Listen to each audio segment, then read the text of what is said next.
ఆడని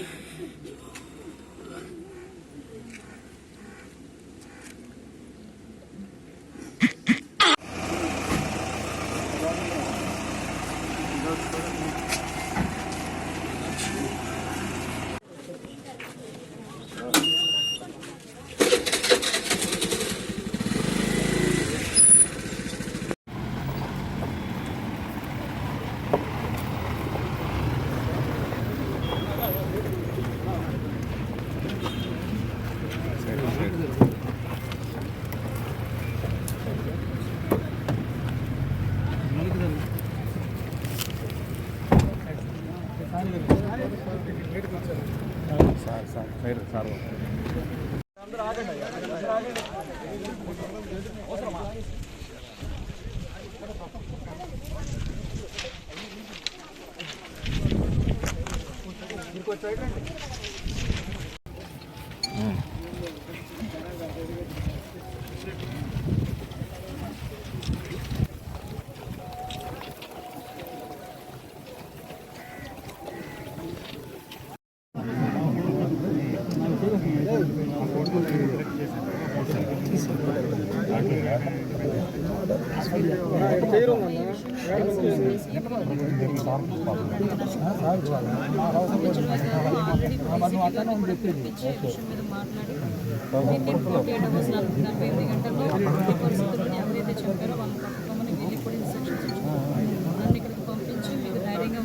చెప్పడానికి అదేవిధంగా మీ అందరికీ కూడా ఒక భరోసా ఎట్టి పరిస్థితుల్లోని కంపల్సరీగా పట్టుకుంటాం. ఎందుకంటే ఇలాంటి సంఘటనలు చాలా ఎక్కువగా జరుగుతున్నాయి. మా అమ్మాయి ఇంట్లోంచి అసలు బయటకు కూడా పోదు మేడం. ఇలాంటి సంఘటన అమ్మాయి ఇల్లు దాటిపోయే పిల్ల కాదు, జరగద్దని అమ్మాయి భయపడి ఇంట్లోంచి రావటం లేదు మేడం. ఆ పాప భయపడి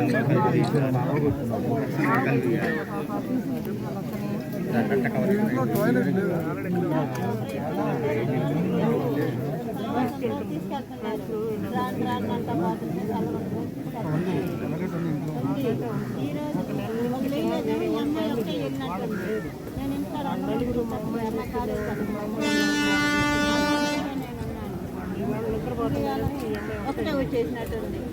ఎప్పుడు అందరూ ఒక 4-3 పిల్లలే వస్తారు, ఒకటే రారు ఎవరు. మీ అమ్మాయి ఫ్రెండ్స్ అమ్మాయిలు ఉన్నారు, ఇక్కడే ఉంటారు.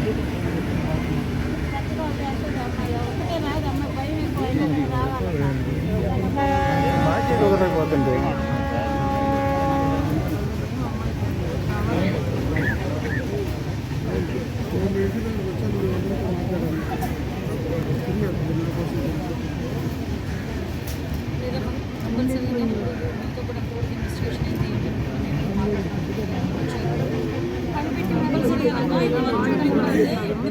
అరెస్ట్ చేయాలి, వాళ్ళకి శిక్ష పడాలి.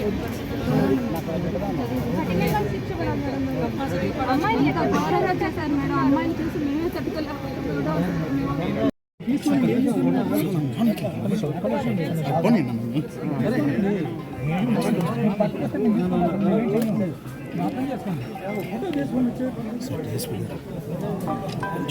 కొంచెం ఏం తీసుకున్నావు కదా, అది లేదు నీ ఫోటోలు కదా పెడుతున్నాను కదా మీకోసం. ఇగో 1 by 1 అందరూ చూసుకోండి, మీరు టర్ఫ్లోకి మాగండి. అందుకనే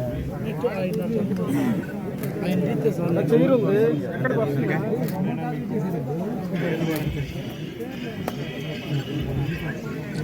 ఎట్టమాగండి వెనక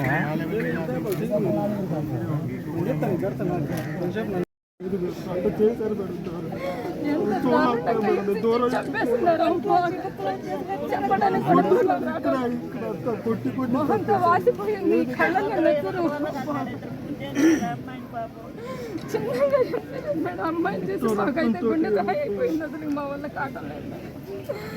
ఏమైతే చూస్తుండలేకుండా ఫస్ట్ పాప చూసింది. ఆ పాప కూడా అసలు ఇంటి బయటికి రావడం వాళ్ళ అక్క ఫోటో చూసుకుని ఒకటేమైనా నడుస్తూనే ఉంది. మా అక్క అని చెప్పని ఎంత వద్దగా ఉంటామని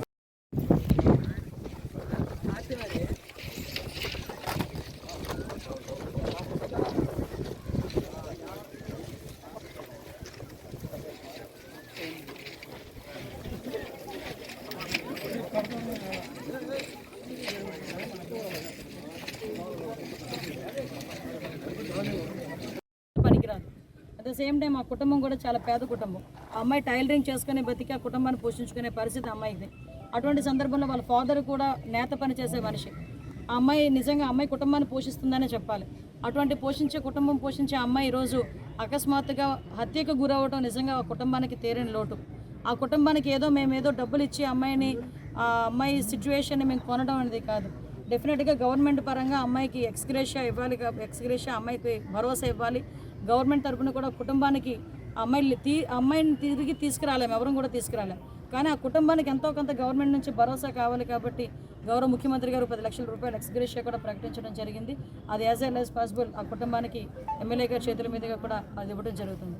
ఇవన్నీ పక్కన పెట్టండి, కానీ ఒకటి మాత్రం చెప్తున్నా, ఈరోజు గాంజా ఎంత దారుణంగా సిచ్యువేషన్స్ ఉన్నాయంటే నేను హోమ్ మినిస్టర్గా ప్రమాణ స్వీకారం చేసిన తర్వాత ఇంకా బాధ్యతలు తీసుకోకుండానే గాంజా మీద మేము దృష్టి పెట్టడం జరిగింది. అక్కడ లోకేష్ గారు కానీ, పవన్ కళ్యాణ్ గారు కానీ, ముఖ్యంగా చంద్రబాబు నాయుడు గారు కానీ, సీఎం గారు కానీ అందరూ కూడా గాంజాని 80% నిర్మూలించాలనే కాన్సెప్ట్ మీద ఉన్నాం.